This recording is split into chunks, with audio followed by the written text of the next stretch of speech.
وأشهد أن لا إله إلا الله وحده لا شريك له وأشهد أن محمدا عبده ورسوله. قال الله تعالى في كتابه الكريم: يا أيها الذين آمنوا اتقوا الله حق تقاته ولا تموتن إلا وأنتم مسلمون. Amma ba'd. Kita lanjutkan ayul ikhwah kitab Mujmal Aqidah Ahlussunnah wal Jamaah. Sekarang kita masuk ke bab yang keempat, itu pembahasan tentang iman. Apa itu iman? Poin persatu beliau berkata, yaitu penulis buku, Al-imanu qaulun wa amalun yazidu wa yanqus. Fahuwa qaulul qalbi wal lisan wa amalul qalbi wal lisan wal jawarih. Fa qaulul qalbi i'tiqaduhu wa tasdiquhu wa qaulul lisan iqraruhu wa amalul qalb taslimuhu wa ikhlasuhu wa id'anuhu wa hubbuhu wa iradatuhu lil a'malis salihah wa amalul jawarih fi'lul ma'murat wa tarkul manhiyat. Iman adalah ucapan dan perbuatan. Iman adalah ucapan dan perbuatan, bertambah dan berkurang. Fahuwa qaulul qalbi wal lisan. Adapun ucapan ada dua. Yang pertama, ucapan hati dan ucapan lisan. Dan amal ada tiga. Ya, amal ada tiga. Itu amal hati, amal lisan, dan amal anggota badan. Berarti ya, kata beliau, iman ucapan dan perbuatan. Ucapan ada dua, ucapan hati dan ucapan lisan. Amal ada tiga, amal hati, amal lisan, dan amal anggota badan. Kemudian beliau menjelaskan, faqaulul qalbi, ucapan hati adalah i'tiqaduhu wa tasdiquhu, itu meyakini dan membenarkan.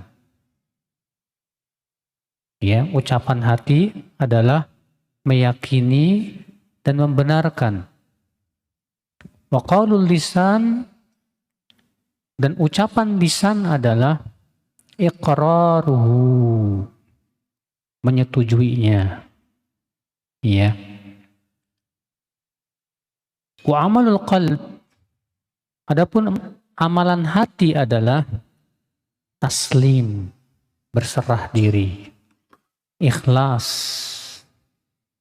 Demikian pula tunduk, cinta, dan menginginkan amalan-amalan yang baik. Itu masuk dalam amalan hati.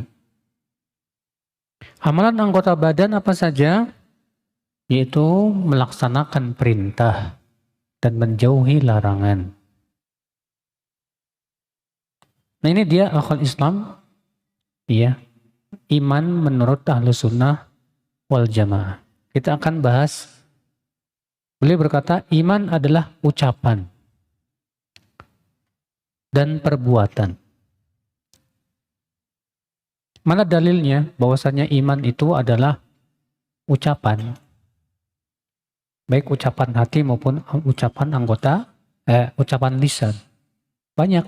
Di antaranya Allah berfirman, Innal ladzina qalu rabbunallah thumma istaqamu tatanazzalu alaihimul malaikatu alla takhafu wa la tahzanu Sesungguhnya orang-orang yang berkata itu ucapan apa? Lisan. Sesungguhnya orang-orang yang berkata, Tuhan kami Allah, Rabb kami Allah. Kemudian mereka istiqomah di atasnya. Maka akan turun kepada mereka malaikat saat kematiannya. Seraya berkata, jangan takut, jangan bersedih.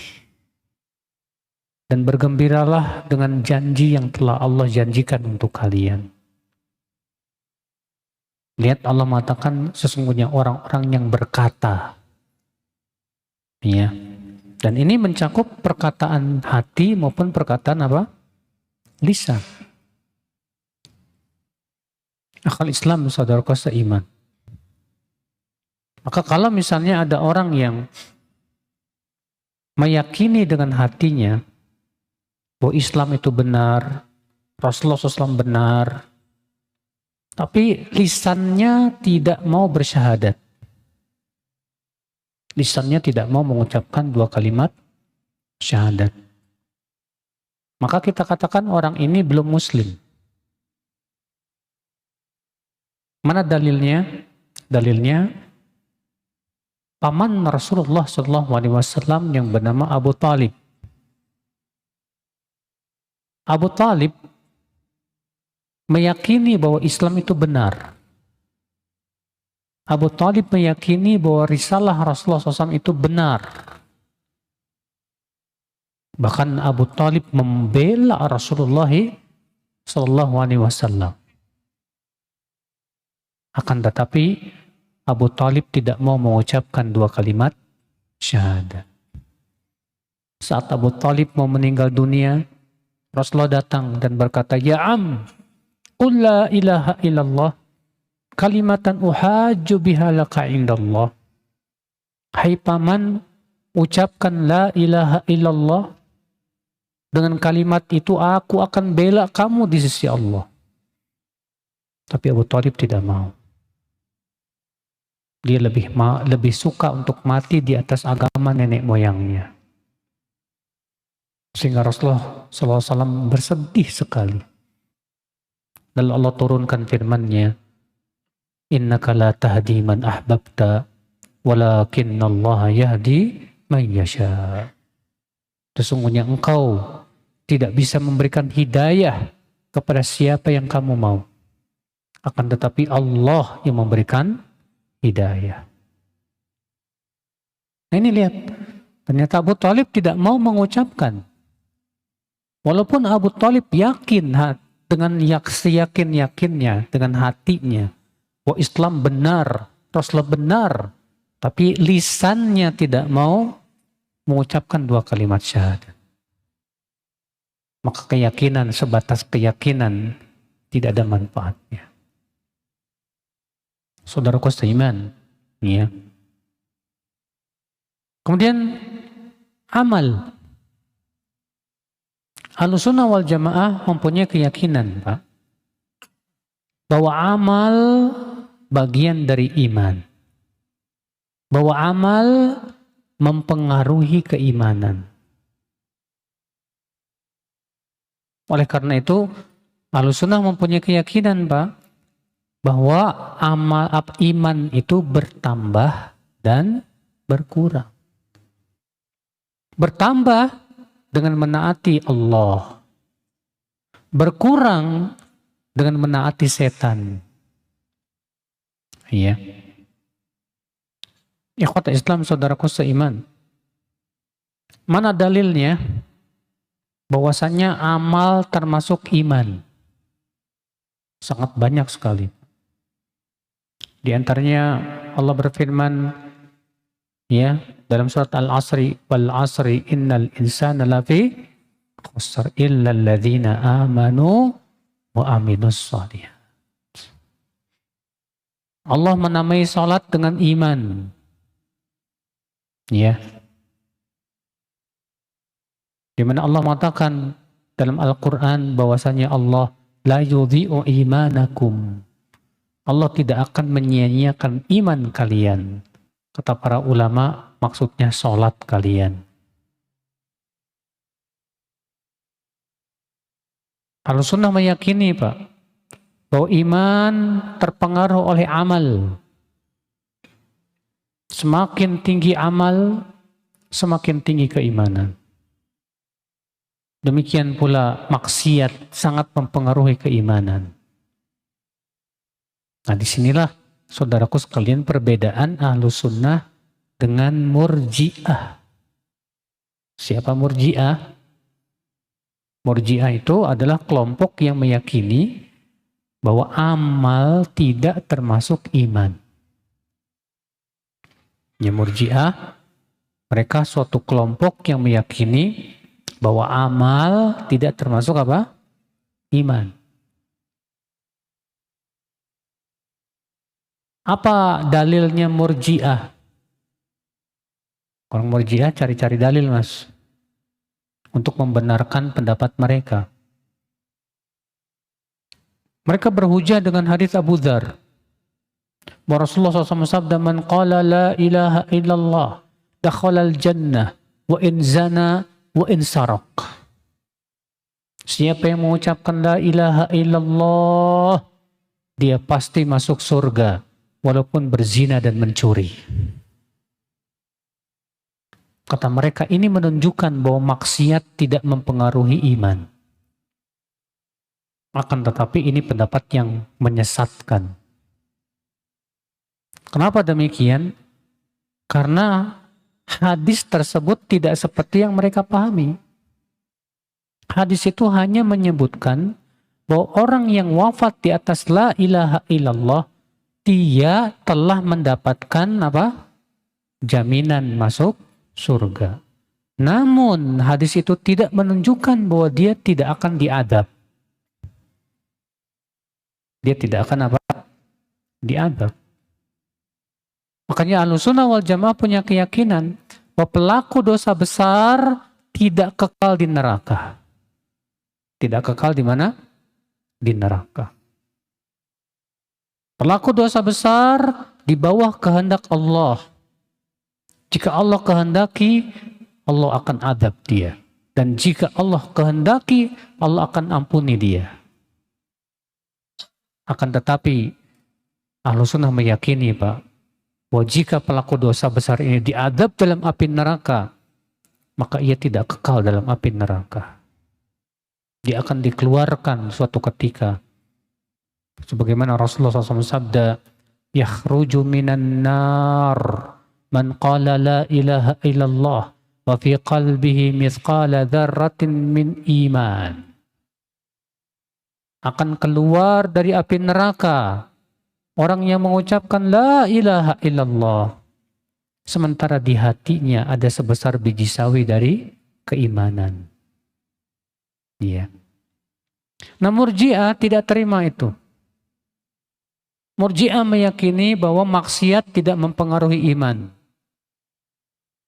Ketaatan tidak menambah keimanan. Menurut mereka iman itu satu, tidak bertambah dan tidak berkurang.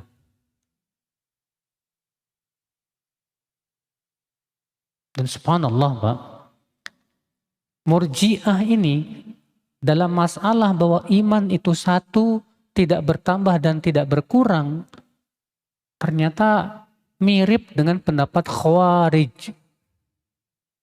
Orang Khawarij pun punya keyakinan bahwa iman itu satu, tidak bertambah dan tidak berkurang. Tapi subhanallah ya, dengan pendapat yang sama ini, dalam aplikasinya ternyata berbeda Pak. Khawarij mengatakan iman satu, tidak bertambah, tidak berkurang. Siapa yang kehilangan sebagian iman, hilang seluruh iman. Ini keyakinan orang Khawarij. Makanya orang Khawarij mengkafirkan pelaku dosa besar. Orang Khawarij mengatakan pelaku zina kafir, pemakan riba kafir, ya, pencuri kafir, halal darahnya. Ini keyakinan siapa? Khawarij. Kenapa? Karena mereka punya keyakinan tadi bahwa iman itu satu. Iman itu tidak bertingkat-tingkat. Iman itu tidak bertambah dan berkurang. Lalu mereka berkata, bahwa siapa yang kehilangan sebagian iman, hilang seluruh iman, alias kafir. Murji'ah kebalikannya. Murji'ah mengatakan apabila ada sebagian iman, maka ada seluruhnya, sempurna. Maka menurut orang Murji'ah, Pak, iman itu hanya sebatas ucapan asyhadu alla ilaha illallah dan meyakini dengan hati sudah cukup. Dan firqah Murji'ah ini terbagi menjadi 3. Yang pertama, ya, Qaramithah, yang punya keyakinan bahwa iman itu hanya ucapan dengan lisan. Yang kedua, Gulatul Murji'ah, yang punya keyakinan iman itu hanya keyakinan dengan hati. Dan yang ketiga, Murji'atul Fuqaha, yang punya keyakinan bahwa iman itu ucapan dengan lisan dan keyakinan dengan hati. Titik. Namun semua, ya, 3 kelompok Murji'ah ini, Pak, semua sepakat bahwa amal tidak termasuk apa? Iman. Tidak termasuk iman. Jadi menurut mereka, antum sholat, antum puasa, itu tidak menambah keimanan. Antum maksiat, makan riba, berzina, tidak mengurangi keimanan. Iman Anda tetap sempurna. Ini pendapat siapa, Pak? Murji'ah. Dan ini jelas pendapat yang sangat batil akhwal Islam. Bagaimana akan disamakan orang yang beriman dan beramal soleh dengan orang yang beriman suka berbuat maksiat? Masa disamakan? Ya. Allah berfirman, "Afana ja'alul muslimina kal mujrimin, ma lakum kaifa tahkumun?" Apakah kami akan menjadikan sama antara orang yang muslim, yang berserah diri kepada Allah, dengan orang yang suka berbuat kejahatan dan keburukan? Bagaimana kalian ini menghukumi, kata Allah Subhanahu wa ta'ala. Saudaraku seiman, di zaman sekarang masih ada nggak, Pak, pemikiran Murji'ah? Masih. Contohnya apa? Contohnya perkataan sebagian orang yang mengatakan begini, Pak. Yang penting tuh hatinya, Mas. Saya walaupun tidak berjilbab, tapi hati saya dijilbabin. Ini ucapan Murji'ah. Akan dia mengatakan yang penting hatinya baik, amalnya mau seburuk apapun gak pengaruh. Jelas ini batil, saudaraku seiman. Ya, ini tidak sesuai dengan akidah Ahlussunnah wal Jamaah. Adapun Ahlussunnah wal Jamaah punya keyakinan tadi, Pak. Iman, keyakinan dengan hati, ucapan dengan lisan, dan amal dengan anggota badan. Nah, untuk amal itu ada 3 derajat. Untuk amal ada 3 derajat.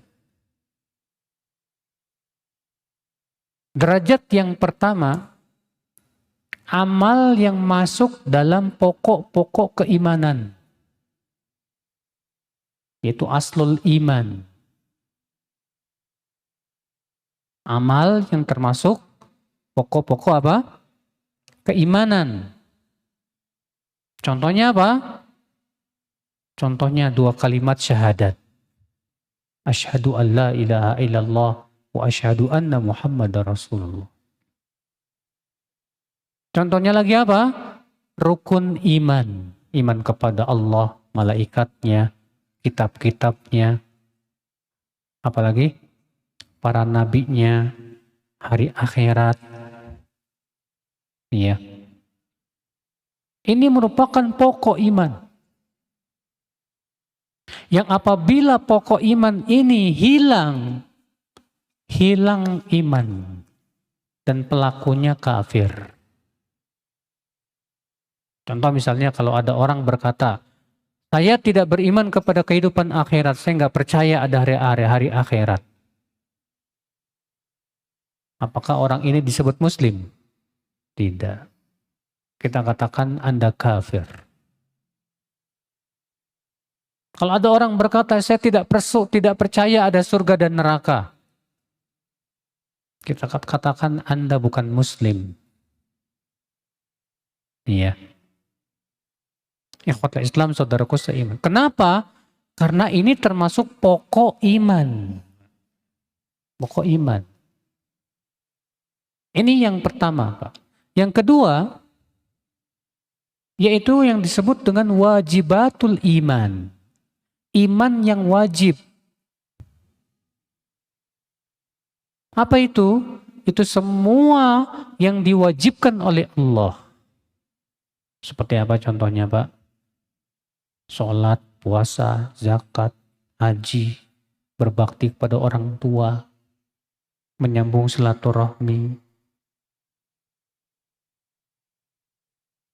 Nah, kalau misalnya seseorang meninggalkan salah satu kewajiban iman, apakah imannya hilang? Tidak. Akan tetapi imannya berkurang. Hilang kesempurnaannya, tapi tidak hilang sama sekali imannya. Iya. Kemudian yang ketiga, yang disebut dengan al-imanul mustahab. Iman yang sunnah. Contohnya apa? Ya, amalan-amalan yang sifatnya sunnah. Puasa sunnah, sholat sunnah.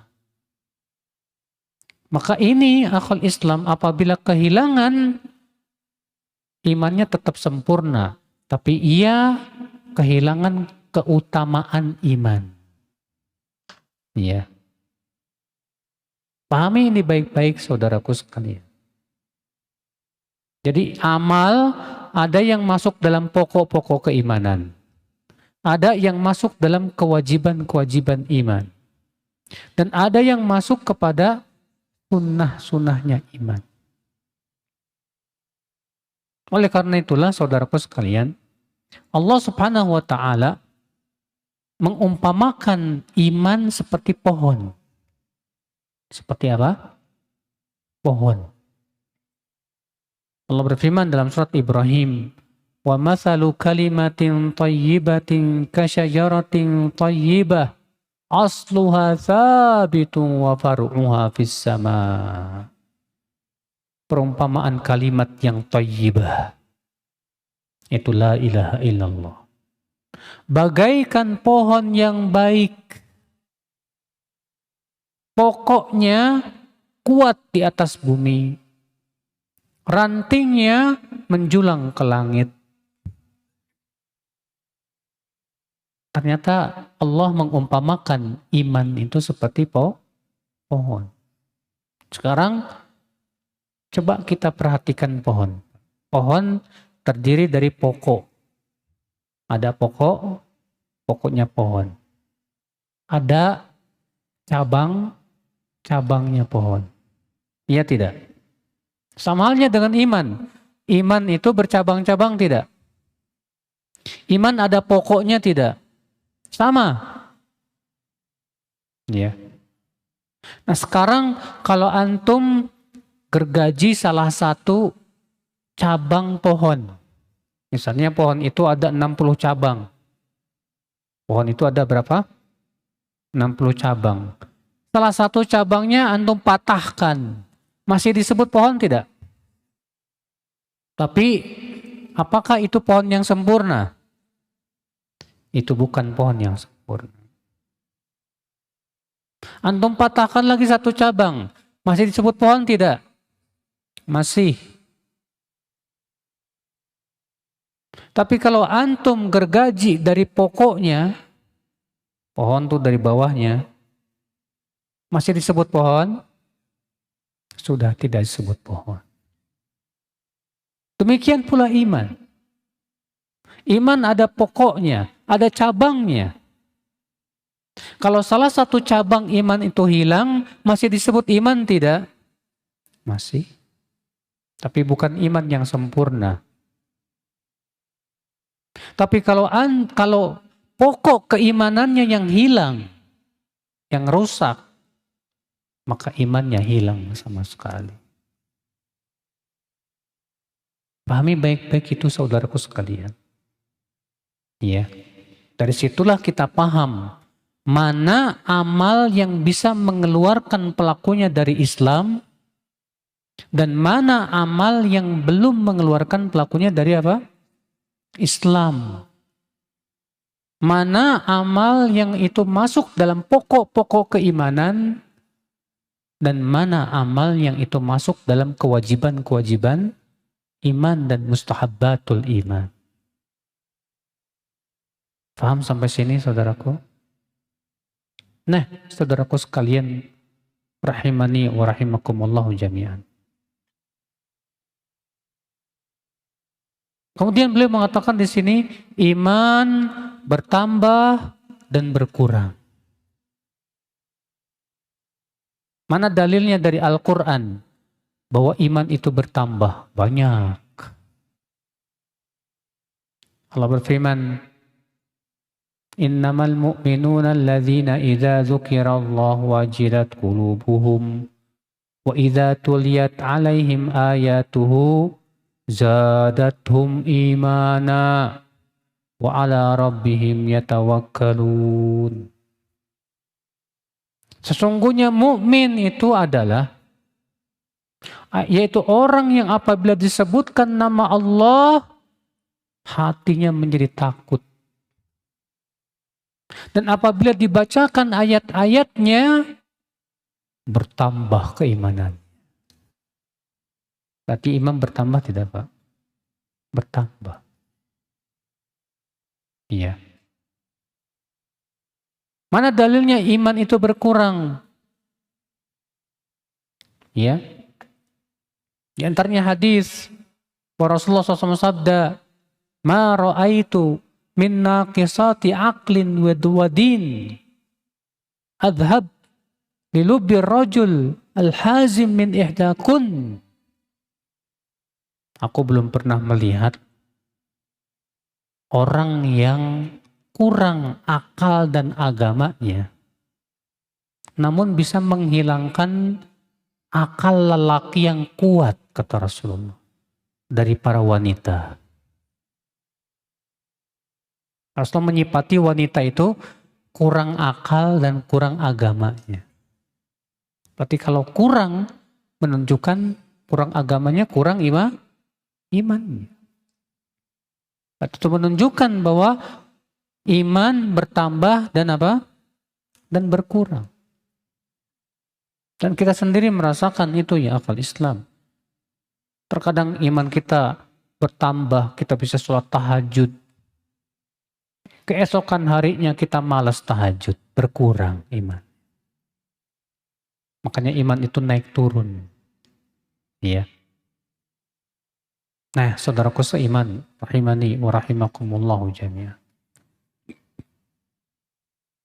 Dan Rasulullah SAW juga mengabarkan bahwa iman itu bercabang-cabang. Ada berapa cabang kata Rasulullah? Ada 60 cabang. Dalam satu ayat lain 70 lebih cabang.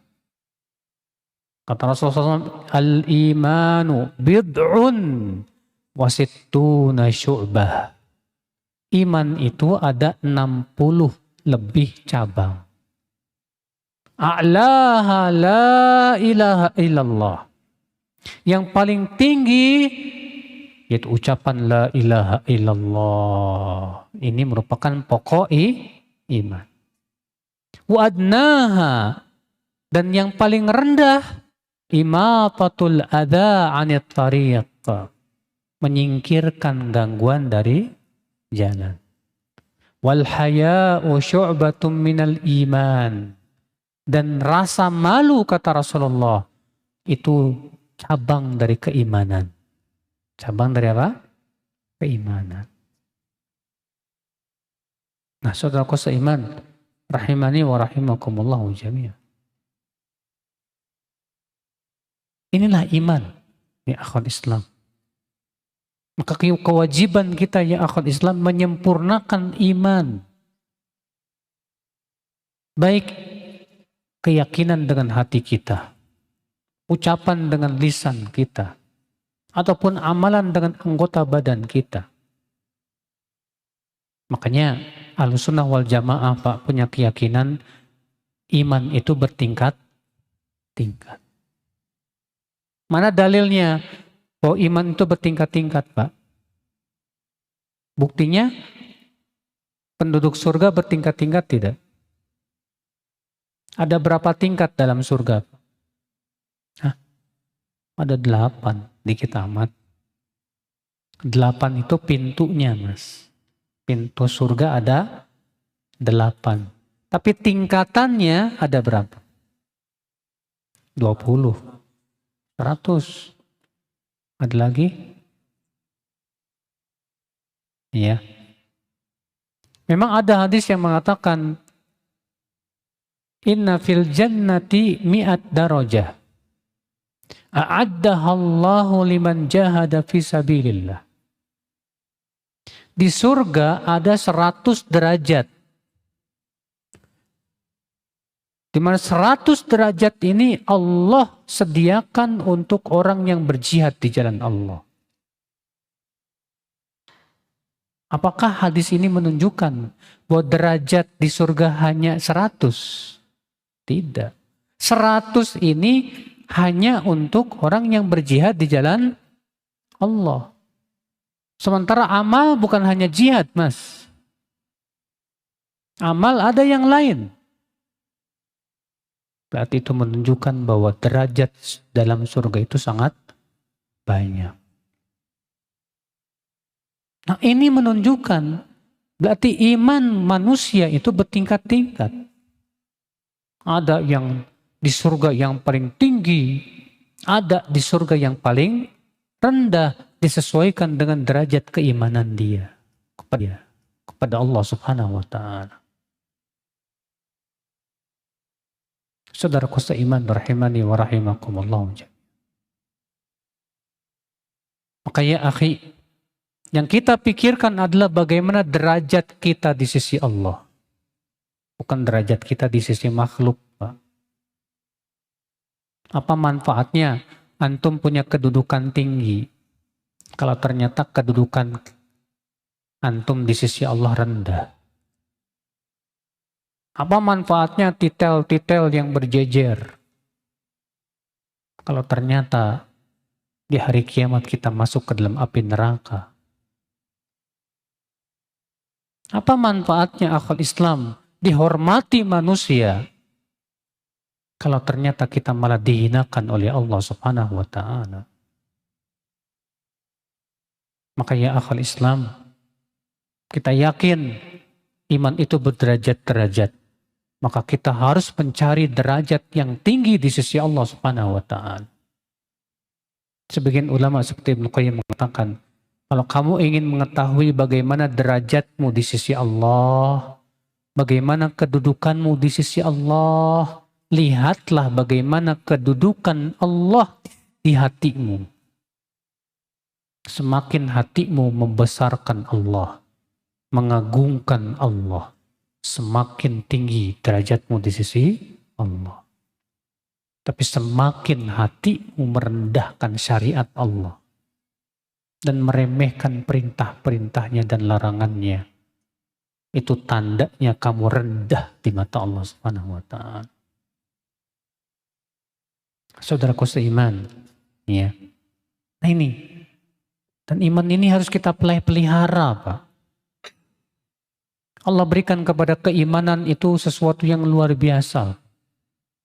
Wallahi, tidak ada pemberian yang paling mulia, paling luhur, paling berharga untuk kita dari diberikan keimanan di hati kita.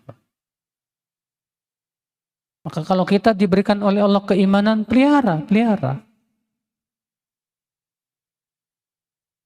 Gimana caranya supaya pohon iman itu tumbuh dengan baik di hati kita? Antum tahu bagaimana caranya supaya sebuah pohon itu tumbuh dengan baik? Tanyakan kepada para petani. Tanyakan kepada para ahli pohon. Bagaimana supaya pohon ini tumbuhnya apa? Bagus. Harus disiram, dikasih pupuk, diperhatikan, dibersihkan dari hama, ya kan? Nah, kalau kita perhatikan betul, pohon keimanan itu seperti itu, disiram keimanan kita. Dengan apa? Dengan ilmu. Ya. Diberikan pupuk. Dengan apa? Dengan amal. Dibersihkan dari hama berupa penyakit-penyakit hati. Penyakit sombong, penyakit ujub, penyakit dengki, penyakit cinta dunia yang berlebihan. Ya, dan yang lainnya. Wallahi Pak, kalau kita perhatikan seperti itu, maka iman kita akan tumbuh dengan baik. Akan bagus sekali, membuat kagum para petani. Ya. Itu yang kita inginkan ya akhul Islam. Jadi menyiram iman tuh jangan cuma sekali mas. Kira-kira kalau antum menyiram pohon sekali, udah. Bagus nggak Pak? Sama halnya dengan hati kita. Hati kita ini harus disiram terus tiap hari. Siram terus, siram terus, siram terus.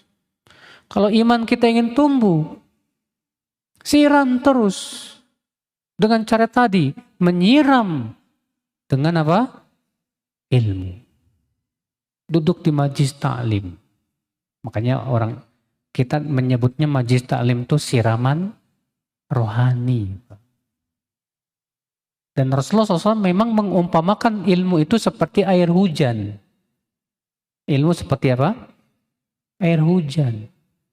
Tanah lama enggak turun hujan, gimana kayaknya? Tanah itu akan kering kerontang, Pak. Sama halnya dengan hati. Ya. Lama tidak dihujani dengan ilmu. Enggak mau duduk di majlis ta'lim. Itu hati kering, Pak. Kering itu hati.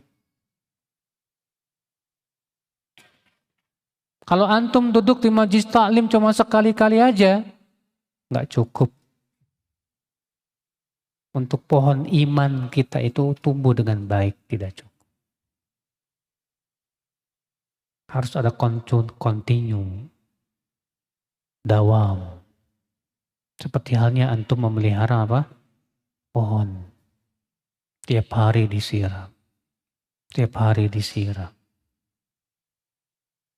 Demikian pula Pak, diberikan pupuk dengan amal. Amal saleh. Kita berusaha untuk menjaga misalnya sholat tahajud kita. Kita dawamkan bacaan Al-Quran kita tiap hari. Kita juga berusaha untuk puasa sunnah jika mampu.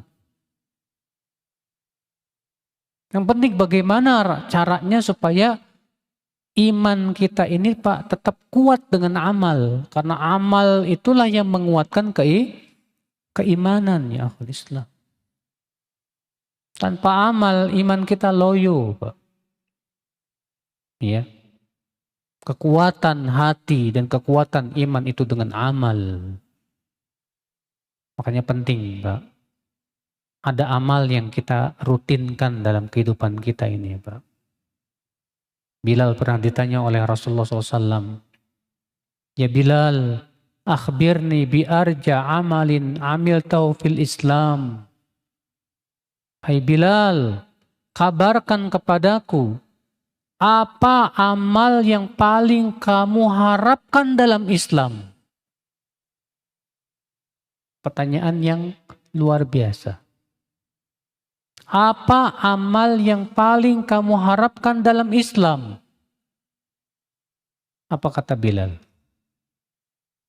Wahai Rasulullah, amal yang paling aku harapkan dalam Islam, yaitu aku setiap kali berhadas, aku berwudu. Lalu aku sholat sesuai dengan yang Allah tuliskan kepada. Ternyata baik Bilal sangat mengharapkan amal ini. Setiap berhadas, wudu. Setelah wudu, sholat. Setiap berhadas, wudu. Sekarang kalau misalnya pertanyaan ini ditujukan kepada kita. Apa amal kamu yang paling kamu harapkan dalam Islam? Ada enggak? Coba kita pikirkan. Ada enggak amal yang kita rutinkan dan kita berharap mudah-mudahan amal ini apa? Yang akan memasukkan kita ke surga. Harus ada, Pak. Udah masuk Isya ya? Taib. Wassalatu wassalamu ala Rasulillah. Nabiyina Muhammadin wa ala alihi wa sahbihi wa man walah. Asyhadu an la ilaha illallah wahdahu la syarika lah wa asyhadu anna Muhammadan abduhu wa rasuluh. Kita lanjutkan ayol ikhwah, kemudian kita buka tanya jawab. Kita masuk ke poin nomor 2. Man akhrajal amal anil iman fahuwa murji wa man adkhala fihi ma laysa minhu fahuwa mubtadi'. Siapa yang mengeluarkan amal dari iman, maka ia adalah murji'ah. Dan siapa yang memasukkan ke dalam iman sesuatu yang bukan dari iman, maka dia ahli bid'ah. Di sini beliau mengatakan bahwa orang yang mengeluarkan amal dari iman adalah kelompok murji'ah. Dan sudah kita sebutkan tadi ya tentang kelompok murji'ah. Bahwa kelompok murji'ah itu mengatakan bahwa amal tidak termasuk apa? Iman. Kemudian beliau mengatakan dan siapa yang memasukkan ke dalam iman sesuatu yang bukan dari iman, maka ini termasuk berbuat bid'ah. Karena orang yang berbuat bid'ah itu hakikatnya membuat amal yang tidak pernah disyariatkan oleh Allah dan Rasulnya. Iya. Dan tentunya sudah lewat pembahasan dulu tentang apa itu bid'ah, hakikat bid'ah, pembagian bid'ah. Itu sudah pernah kita bahas pada sekitar tahun lalu ya. Sehingga kita tidak perlu bahas lagi ya tentang apa itu bid'ah. Baik, saya kira cukup sampai di sini Pak. Kita buka tanya jawab.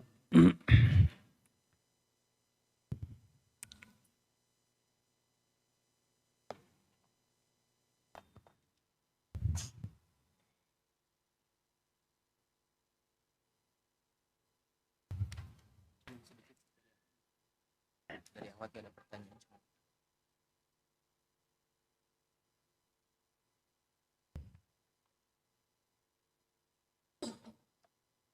Mohon doanya untuk kesembuhan anak saya yang lagi sakit. Syafahullah. Semoga Allah mengangkat penyakitnya dan segera menyembuhkannya. Ya.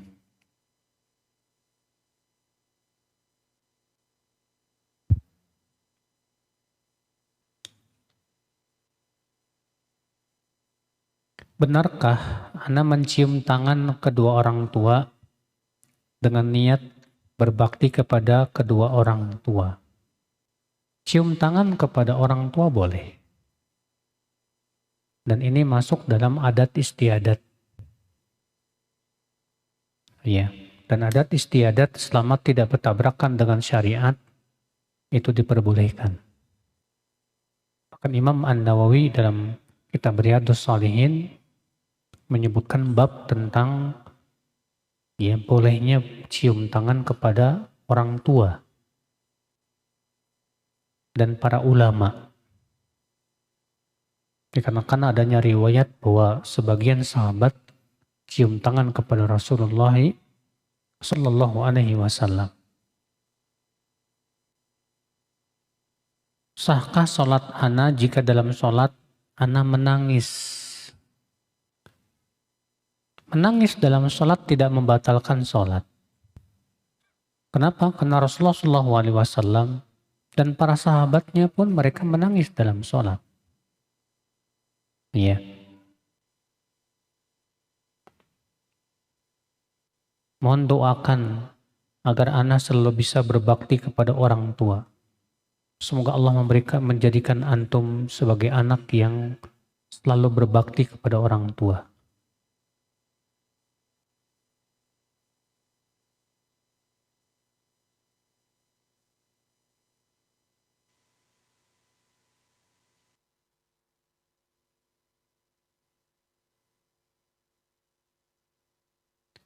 Dikatakan bahwa iman berhubungan dengan hati, ucapan, dan perbuatan.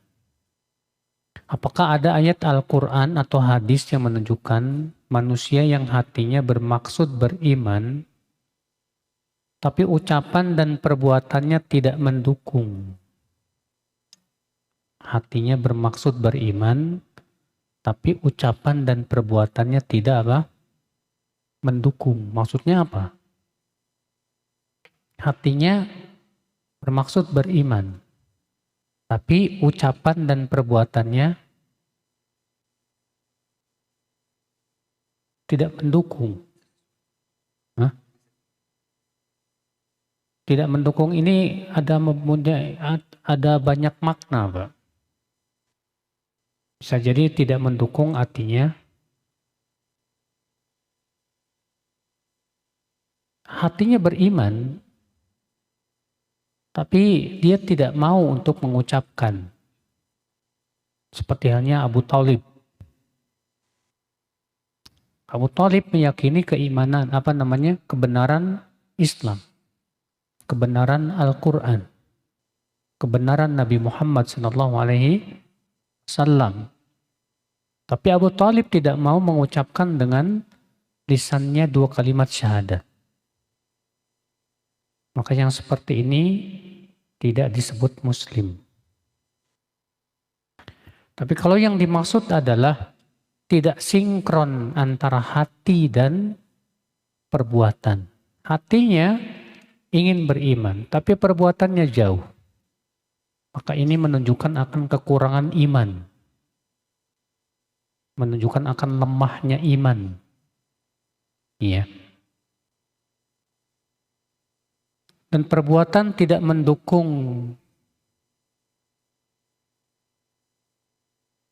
Nah, dan manusia yang ucapannya bermaksud beriman, namun hati dan perbuatan tidak mendukung. Ucapannya bermaksud beriman. Maksudnya gimana ini, Pak? Ucapannya bermaksud beriman, tapi hati dan perbuatan tidak mendukung. Ini muskil pertanyaan ini, Pak. Ucapannya bermaksud beriman. Ucapan seperti apa yang bermaksud beriman?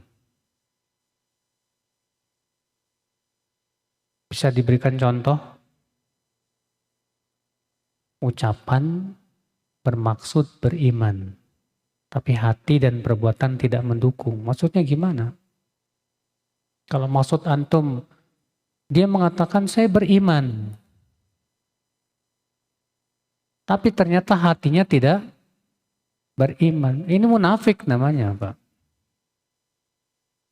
Dan hakikat munafik itu adalah orang yang memperlihatkan keimanan tapi menyembunyikan apa?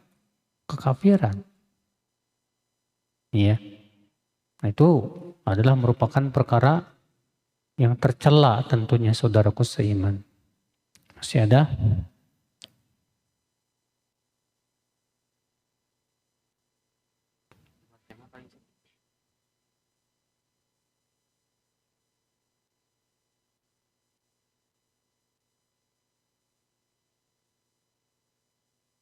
Apakah boikot yang diserukan oleh pemerintah itu sebatas anjuran atau sudah menjadi kewajiban untuk diikuti oleh seluruh kaum muslimin?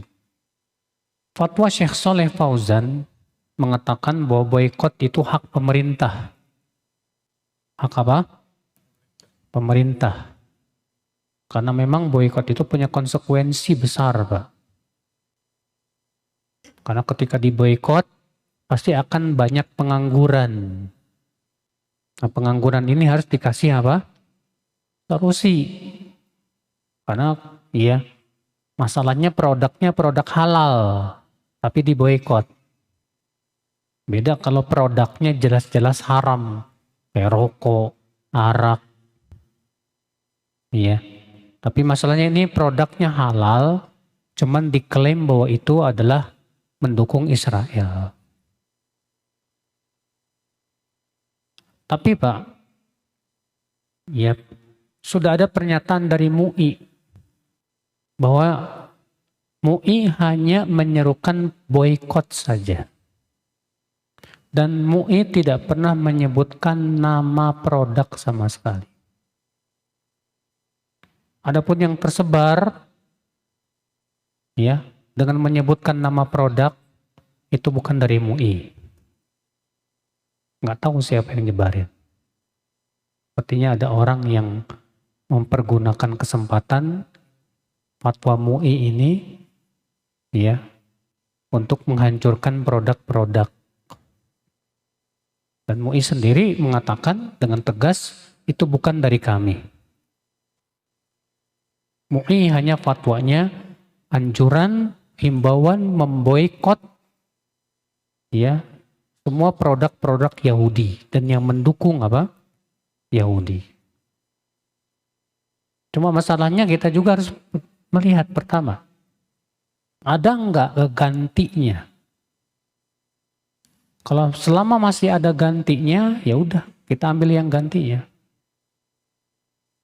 Tapi kalau tidak ada gantinya dan kita butuh, sehingga kalau kita tinggalkan malah menimbulkan kesulitan, maka tidak disyariatkan boikot. Saya berikan contoh. Iya. Antum sampai sekarang nih, antum yang memboikot produk-produk tersebut sampai sekarang masih main WhatsApp, Pak?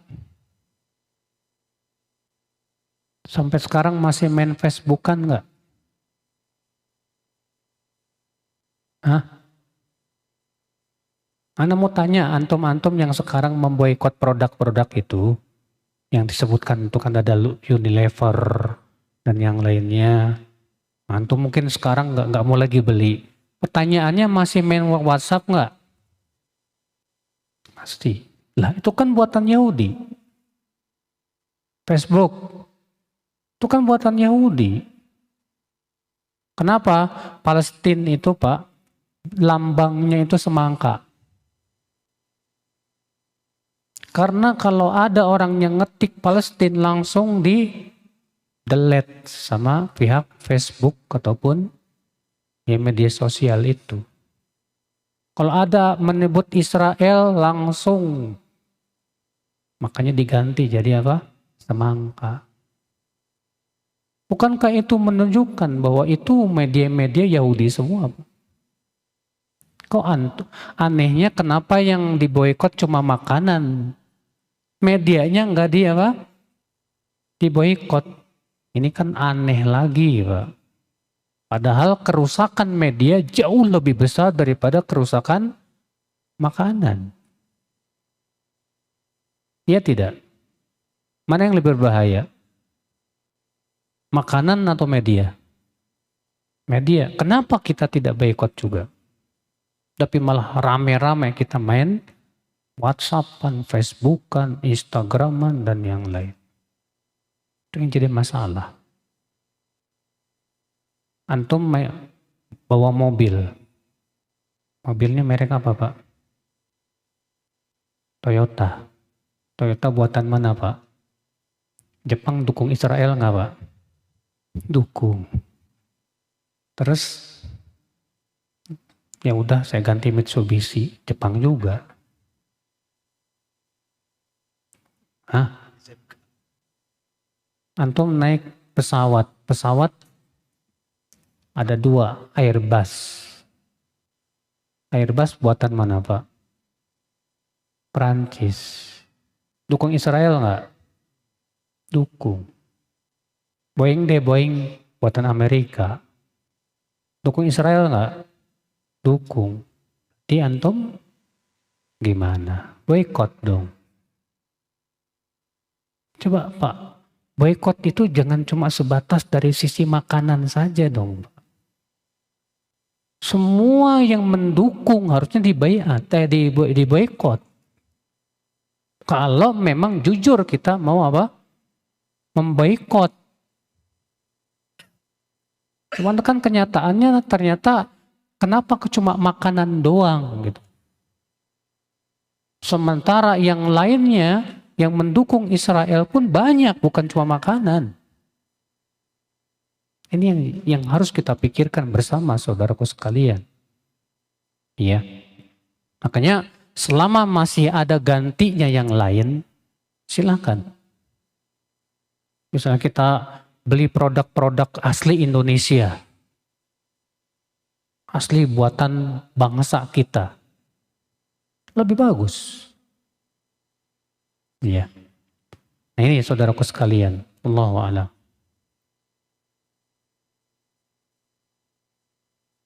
Ana rutin safar setiap pekan selama 3 hari. Apakah rukhsah boleh mengqashar sholat? Boleh. Karena mengqashar itu memang berhubungan dengan safar. Iya. Mana yang lebih utama ketika safar, mengqashar atau tidak? Mengqashar. Nabi SAW tidak pernah sekalipun sholat secara sempurna saat safar.